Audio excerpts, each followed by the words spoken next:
जमी पर बैठकर क्यों आसमान देखता है। जमी पर बैठकर क्यों आसमान देखता है। पंखों को तो खोल, जमाना सिर्फ उड़ान देखता है। जमाना सिर्फ उड़ान देखता है। नमस्कार दोस्तों, मैं आपका दोस्त सागर कुमार राव स्वागत करता हूं आप सभी का आपके अपने YouTube channel study CBL classes में। दोस्तों, उम्मीद करता हूं आप सभी प्यारे दोस्त बिल्कुल स्वस्थ होंगे, मस्त होंगे, अपनी पढ़ाई, अपनी एजुकेशन, अपनी तैयारी में पूरी तरह से व्यस्त होंगे। आपकी पढ़ाई, आपकी तैयारी में थोड़ा सा सहयोग करने के लिए, छोटा सा योगदान निभाने के लिए मैं सागर कुमार राव आपके मध्य उपस्थित हूँ। ये जो हमारा क्लास होगा, यह क्लास 12वीं रसायन विज्ञान वैद्युत रसायन का पार्ट 10वां होगा। इससे पहले पार्ट में हमने जो है इलेक्ट्रोड, इनर्ट इलेक्ट्रोड, इलेक्ट्रोड विभव आदि जो है टॉपिकों पर चर्चा की थी। सामने आपको इलेक्ट्रोड विभव दिखाई दे रहा होगा। ये हम पिछले सेशन में पढ़ा चुके हैं। बस आपकी यादाश्त को ताज़ा करने के लिए जो है स्क्रीन पर इसे लाए हैं। जिन दोस्तों ने इस सेशन को देखा था, देख लिया है, उनके लिए अगला सेशन, और जिन्होंने नहीं देखा है वो जाकर जो है मेरे चैनल पर पिछले सेशन को देख सकते हैं। क्योंकि जब तक आप पिछला सेशन नहीं देखेंगे तब तक आगे का सेशन आपको कम समझ में आने वाला दोस्त। तो आपके लिए अच्छा यही होगा कि पहले पिछले सेशन को देखें, और अगर वीडियो अच्छी लगती हो तो ज़्यादा से ज़्यादा लाइक, सब्सक्राइब और शेयर करें। तो चलिए, ज़्यादा समय ना गंवाते हुए अब हम आगे बढ़ते हैं। हम इलेक्ट्रोड विभव पढ़ चुके थे, एक बार इसे दोहराते हुए आगे बढ़ जाएंगे। कहा कि जब किसी वैद्युत अपघट्य के जलीय विलयन में उसी धातु की छड़ को लटकाया जाता है तो संपर्क स्थल पर जो विभव उत्पन्न होता है उसे क्या कहते हैं? इलेक्ट्रोड विभव। जैसे हमने लिया था किसका विलयन? हमने लिया था NaCl का विलयन। NaCl में हमने सोडियम की छड़ को लटका दिया था। हमने कहा था कि जब वैद्युत धारा प्रवाहित करेंगे तो NaCl के विलयन और सोडियम की छड़ के मध्य जो विभव उत्पन्न होगा उसे ही क्या कहेंगे? इलेक्ट्रोड विभव। ये तो बहुत ही विस्तृत जो है पिछले सेशन में बताया गया था। अब हमारा जो आज का टॉपिक होगा वो होगा मानक इलेक्ट्रोड विभव। इलेक्ट्रोड विभव खत्म होता है, जिसको हम इलेक्ट्रोड पोटेंशियल कहते हैं। अब हमारा आ गया मानक इलेक्ट्रोड विभव, standard electrode potential. Standard electrode potential. तो चलते हैं मानक इलेक्ट्रोड विभव पर। दोस्तों देखिए, ये मानक इलेक्ट्रोड विभव आपके सामने आ चुका है। थोड़ा सा मैं जूम करता हूँ ताकि आपको बेहतर दिखे। चलिए, मानक इलेक्ट्रोड विभव हेडिंग पड़ी है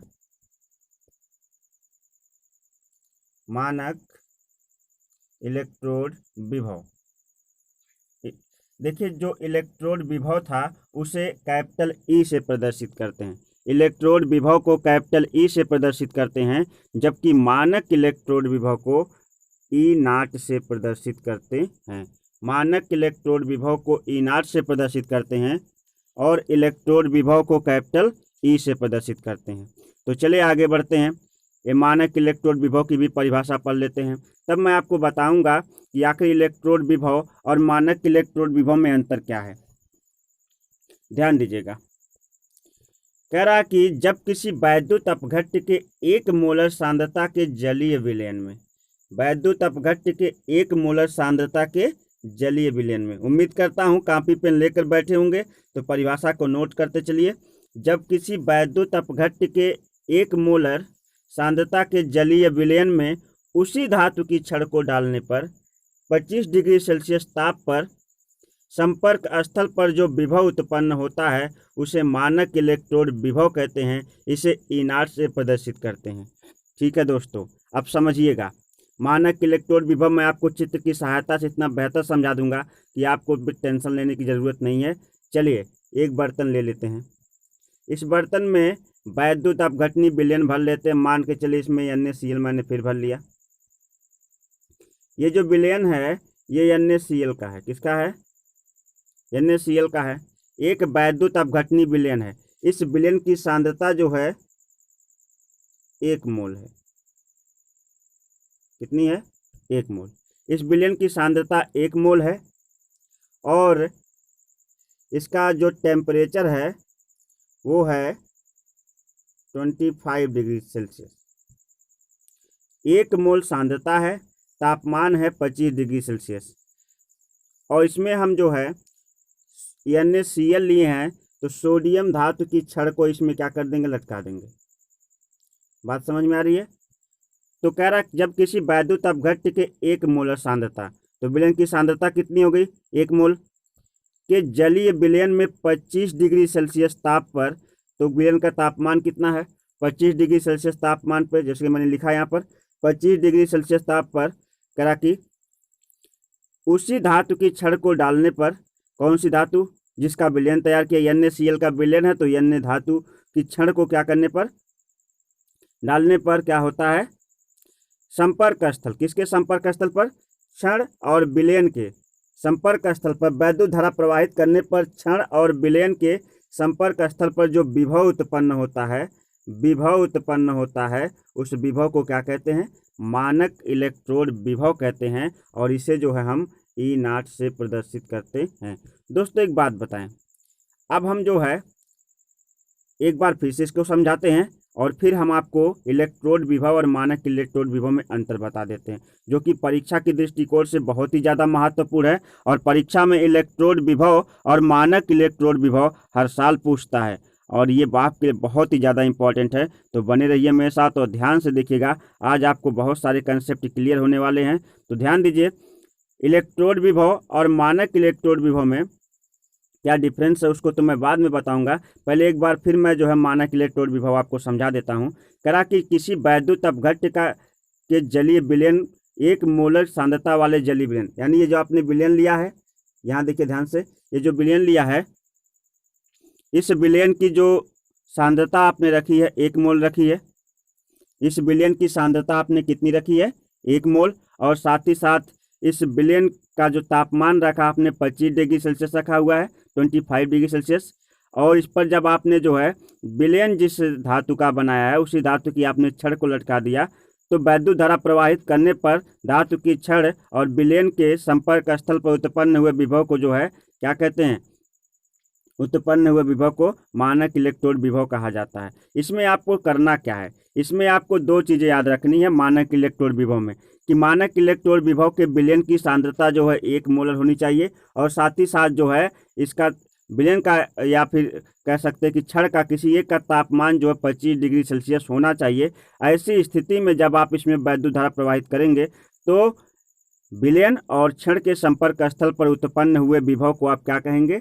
मानक इलेक्ट्रोड विभव। ठीक है दोस्तों, तो अब चलिए हमारा कंसेप्ट होगा इलेक्ट्रोड विभव तथा मानक इलेक्ट्रोड विभव में अंतर।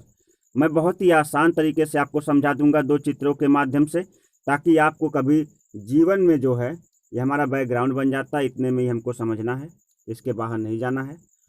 तो चलिए यहाँ पे मैं लिख देता हूँ, ध्यान दीजिएगा। ये देखिए 2 कॉलम बन गए। मैं यहाँ पे लिख रहा हूँ EP। दोस्तों EP का मतलब होता है इलेक्ट्रोड पोटेंशियल, मतलब इलेक्ट्रोड विभव। और यहाँ पे लिखता हूँ SEP। SEP का मतलब स्टैंडर्ड इलेक्ट्रोड पोटेंशियल, मानक इलेक्ट्रोड विभव।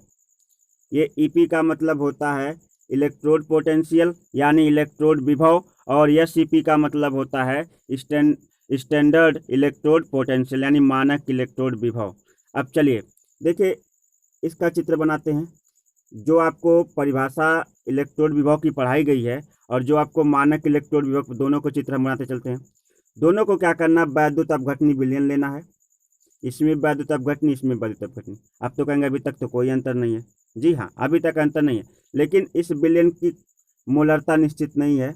इस विलयन की जो है आप कह सकते हैं कि ये कितना मोलर विलयन होगा ये निश्चित नहीं है, यानी इलेक्ट्रोड विभव कितना मोलर होगा ये निश्चित नहीं है। लेकिन ये निश्चित है, इसको जो इस विलयन को 1 मोल सांद्रता वाला विलयन लेना है। इसका टेम्परेचर जो है 25 डिग्री सेल्सियस रखना है। इसका ना तो मोलर होगा और ना ही कोई टेम्परेचर होगा। तो समझ में आ गया?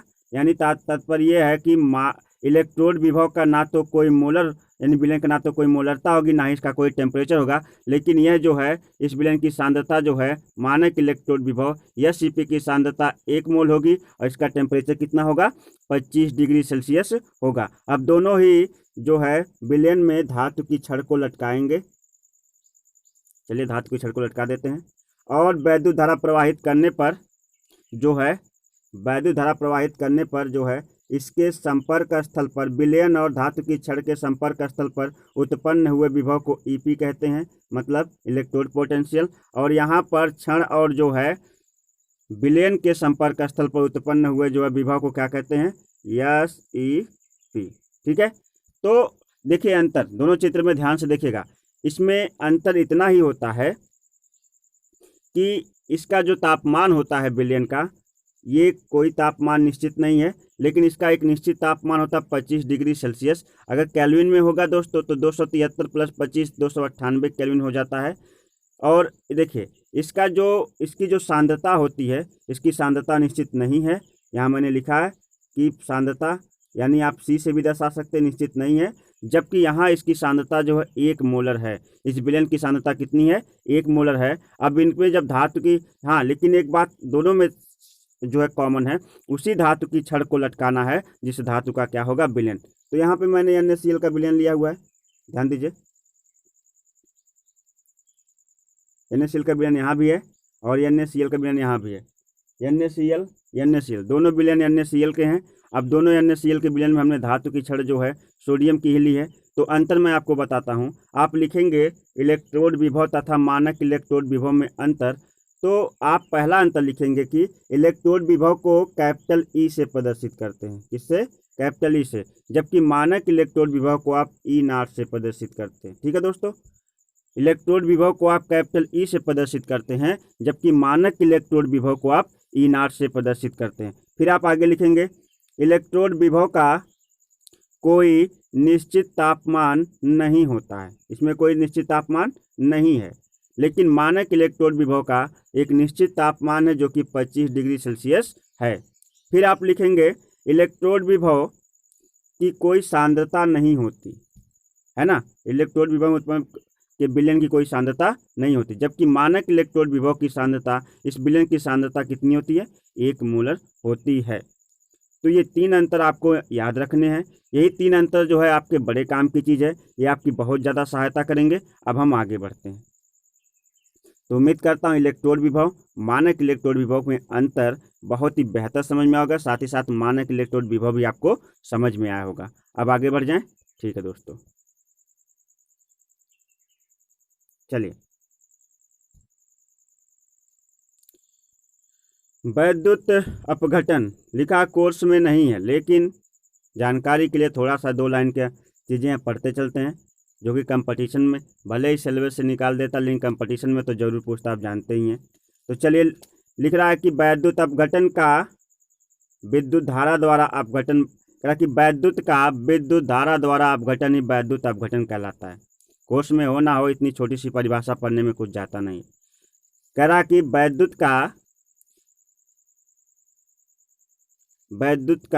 वैद्युत धारा द्वारा अपघटन क्या कहलाता है, वैद्युत अपघटन कहलाता है। ठीक है, कोई भी धातु है उसका, किसी भी धातु का विद्युत धारा अपघटन क्या कहलाता है, वैद्युत अपघटन कहलाता है। ठीक है दोस्तों, आप थोड़ा आगे बढ़ते हैं, देखिएगा।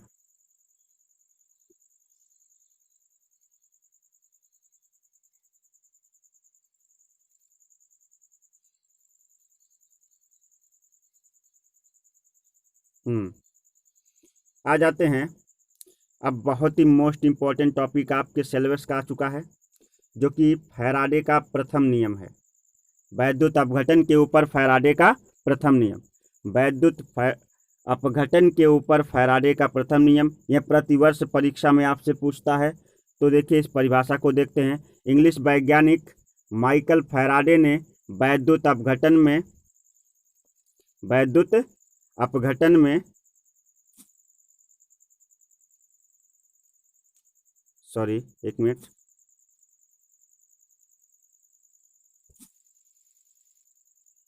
जी अब आ जाइए।